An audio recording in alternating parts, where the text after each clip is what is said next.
Grant Fisher, U.S. champ. Opening question is, do you read the lap count? And did you read what I said after the 10K?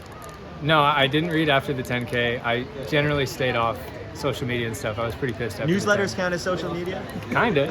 Email? Yeah. Well, so what I said was, Grant needs to stop waiting to the last 100 because he's the king of winding it up. Yeah. And then we saw that today. Well, yeah, maybe I should have read it. But yeah, I mean, I guess as you said, how the 10K went played into my race strategy today. And I didn't want a 100-meter race. There's some dangerous people over 100 meters. Woody, Chalimo, tons of people have really good hundreds.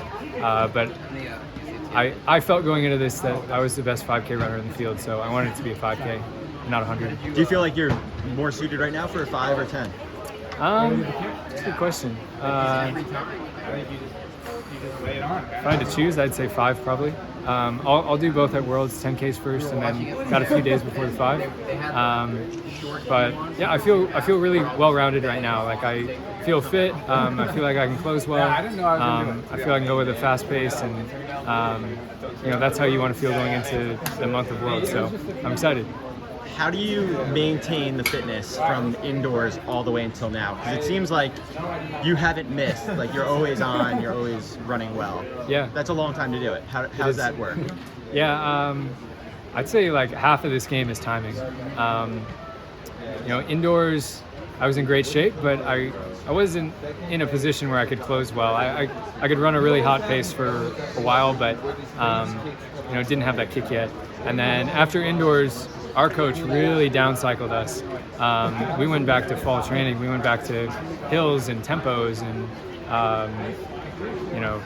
mile repeats and slow stuff, like not glamorous stuff. And it was kind of frustrating at the time because you feel like you're in great shape in indoor season, and then your coach is intentionally kind of dropping your fitness a little bit.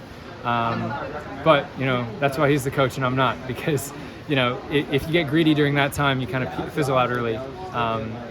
You want to time the season right, and this year we want to time it where your peak is the day of Worlds. So I feel good. I feel like I'm on an upward trajectory, and we've been putting some good work in. So back to work now. We're talking a little bit about your speed, and Jerry's definitely known for those like 10-mile long workouts. Yeah. But a lot of people don't realize that you guys also hit the intensity on the other side. Yeah.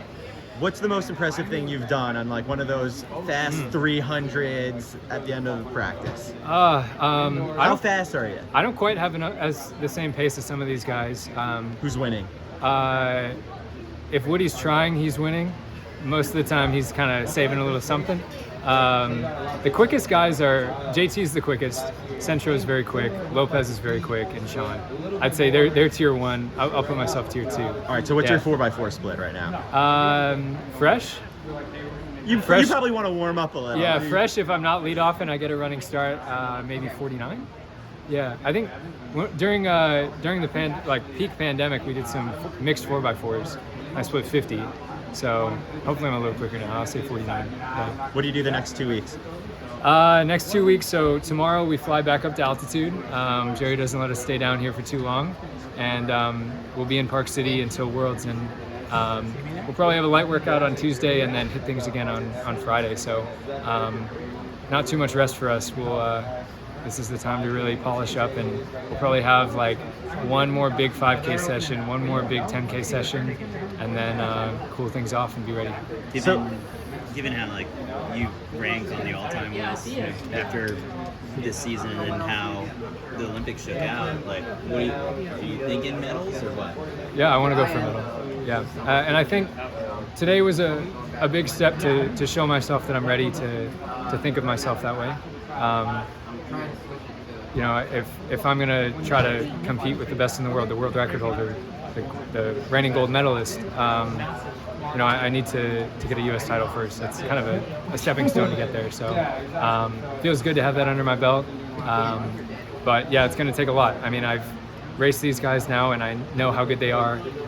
Those guys can run a 60 in the middle of a race and not be phased. So it's going to be a battle, but I feel like I can battle with them now. Yeah. So you mentioned Park City. I'm just curious, the timing of altitude.